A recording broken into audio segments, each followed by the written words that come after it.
اسی کا کنٹینویشن ہے. ضدی رویے کے ساتھ کام کرنے کے لیے 5 نکات. کیا میں ضد کرنا چھوڑ سکتا ہوں؟ 5 tips to work with stubborn behavior.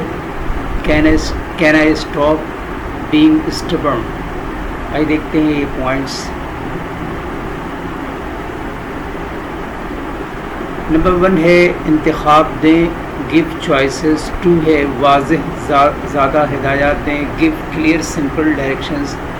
پہلے پھر زبان استعمال کریں، یوز فرسٹ دین لینگویج. پرسکون رہیں، اسٹے کام.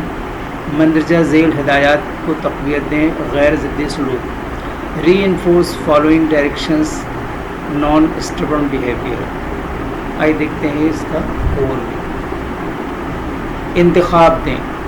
مثال کے طور پر آپ ایک انتخاب دے سکتے ہیں کہ بچہ کون سا کام کرنا جانتا ہے یا کرنا چاہتا ہے. یہ اکثر جیت کی صورت کے حال کے طور پر کام کرتا ہے. بچے کو کنٹرول حاصل ہے کہ وہ کیا کرتا ہے اور بچہ پھر بھی آپ کی ہدایت کی پیروی کرتا ہے. واضح سادہ ہدایات دینا. بعض اوقات ہماری سمتوں کا لفظی پن یہ پیغام بھیج سکتا ہے کہ ہم بات چیت کر سکتے ہیں. ممکنہ حد تک آسان سمت دیں، پہلے پھر زبان استعمال کریں. اس سے بچے کو اس بات کی واضح سمجھ ملتی ہے کہ کیا ہوگا. پرسکون رہیں. اگر کوئی بچہ ضدی رویہ رکھتا ہے تو کوشش کریں اس رویے کو آپ پریشان نہ ہونے دیں. غیر جانبدارانہ رویہ، لہجے، جسمانی زبان کے ساتھ بچے کے ساتھ فالو اپ کریں. مندرجہ ذیل ہدایات کو تقویت دیں. جب کوئی بچہ بغیر کسی دلیل کے ہدایات پر عمل کرتا ہے تو اس رویے کو تقویت دیتے ہیں. اس رویے کو تقویت دیں. اپنی تعریف کے ساتھ مخصوص رہیں اور آپ تعریف یا دے کر کمک کیوں فراہم کر رہے ہیں یا کرتے ہیں. تصوراتی تکنیک کا استعمال کر کے اپنے آپ کو منفی نتیجے پر پہنچنے سے روکیں.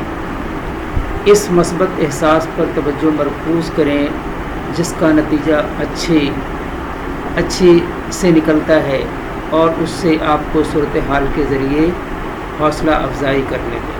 Prevent yourself from jumping to a negative conclusion by using translation techniques.